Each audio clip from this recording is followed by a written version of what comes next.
في لحظة هدوء نتساءل جميعا: لماذا نفقد حماسنا بسرعة؟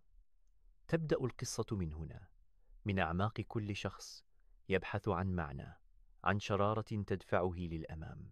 في هذا الفيديو سنغوص معا في أعماق النفس البشرية لنكتشف الأسباب الحقيقية وراء فقدان الدافع، وسنرسم طريق العودة نحو الشغف.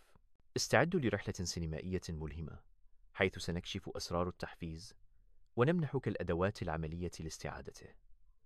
لنبدأ معا هذه الرحلة ونكتشف كيف يمكن لكل منا أن يضيء شعلة الحماس من جديد. تخيل نفسك تبدأ مشروعا جديدا أو هدفا شخصيا بحماس كبير.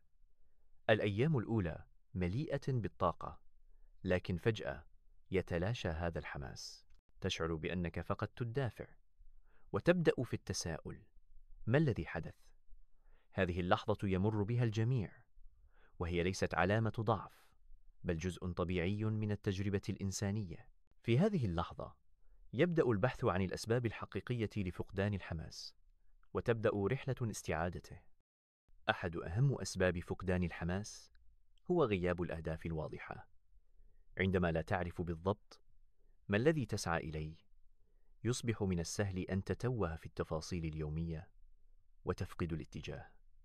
الأهداف الغامضة تضعف عزيمتك وتجعلك عرضة للتشتت.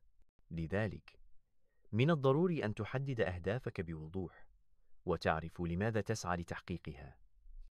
في عالم مليء بالمشتتات، من السهل أن تفقد تركيزك. وسائل التواصل الاجتماعي، الإشعارات، وضغوط الحياة اليومية تسرق انتباهك وتستنزف طاقتك. كلما زاد التشتت قل الحماس، ووجدت نفسك تبتعد عن أهدافك دون أن تشعر. السيطرة على مصادر الإلهاء خطوة أساسية لاستعادة الدافع. الإرهاق النفسي والجسدي من أكثر الأسباب التي تؤدي إلى فقدان الدافع. عندما تعمل بلا توقف، دون راحة أو مكافأة، يبدأ جسدك وعقلك في إرسال إشارات تعب.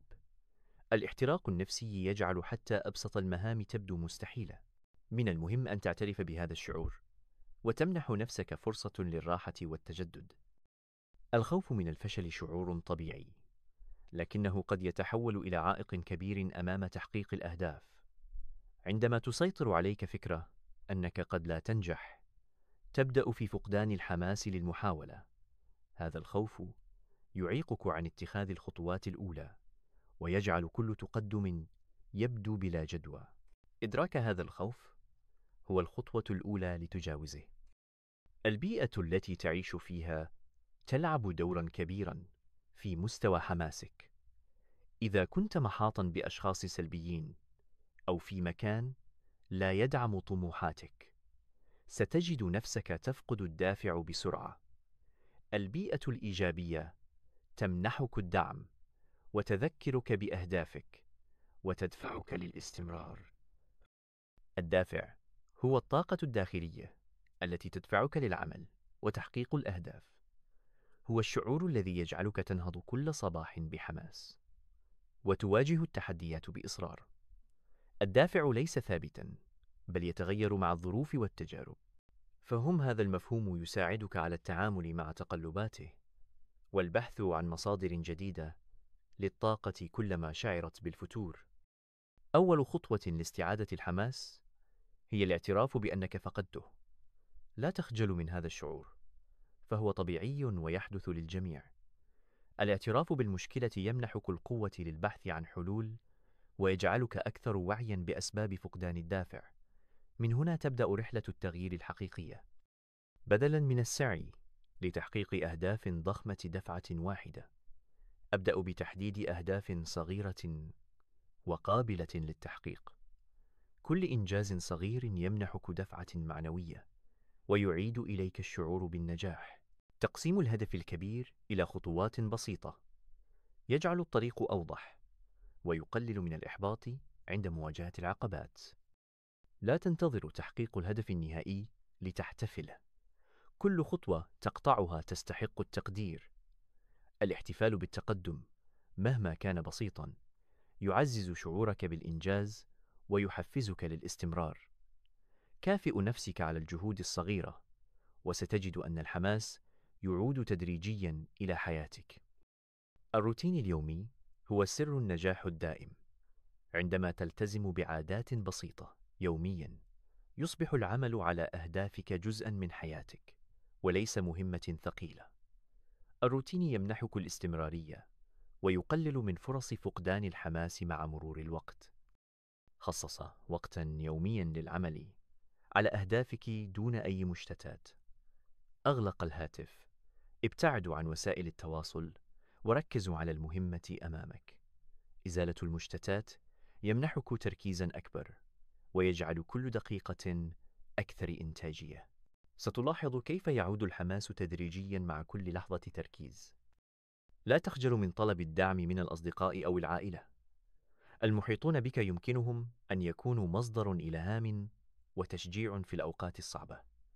مشاركة أهدافك مع الآخرين يمنحك شعوراً بالمسؤولية ويزيد من فرص تحقيق النجاح. أحياناً يكون الحل في تغيير البيئة من حولك. ابحث عن أماكن جديدة للعمل أو الدراسة، أو أحط نفسك بأشخاص إيجابيين. التغيير البسيط في المكان أو الأشخاص يمكن أن يجدد طاقتك ويعيد إليك الحماس. خصصوا لحظات يومية للتفكير في الأشياء التي تشعر بالامتنان تجاهها. الامتنان يعزز المشاعر الإيجابية ويذكرك بما حققته بالفعل. عندما تركز على النعم، تجد أن الحماس يعود تلقائياً إلى حياتك. الفشل ليس نهاية الطريق، بل خطوة نحو النجاح. كل تجربة فاشلة تحمل درساً جديداً وتمنحك فرصة للنمو. عندما تتقبل الفشل كجزء طبيعي من الرحلة، يصبح الحماس للاستمرار أقوى من أي عقبة. لا تهمل صحتك الجسدية والعقلية. التغذية الجيدة، النوم الكافي، وممارسة الرياضة عوامل أساسية للحفاظ على الحماس. العقل السليم في الجسم السليم، وكلما اعتنيت بنفسك زادت قدرتك على مواجهة التحديات بحماس. في كل مرة تشعر فيها بفقدان الحماس، عد إلى السبب الذي دفعك للبدء. تذكر حلمك الأول، شغفك، والهدف الذي تسعى إليه. هذا التذكير البسيط يعيد إليك الطاقة ويذكرك بأن لكل تعب نهاية ولكل مجتهد نصيب. النجاح لا يأتي دفعة واحدة، بل هو نتيجة للاستمرارية والمثابرة. حتى في أصعب اللحظات، تذكروا أن كل خطوة صغيرة تقربك من هدفك. لا تستسلموا أمام الفتور المؤقت، فالحماس يمكن أن يعود في أي لحظة إذا واصلت المحاولة. في نهاية هذه الرحلة، تذكروا أن فقدان الحماس ليس نهاية الطريق، بل بداية جديدة للبحث عن مصادر إلهامك. لديك القدرة على استعادة الدافع في كل مرة، فقط آمن بنفسك وابدأ من جديد. اليوم هو فرصتك لتضيء شعلة الحماس من جديد وتحقق ما كنت تعتقد أنه مستحيل. انهض وابدأ الآن، فالمستقبل ينتظرك.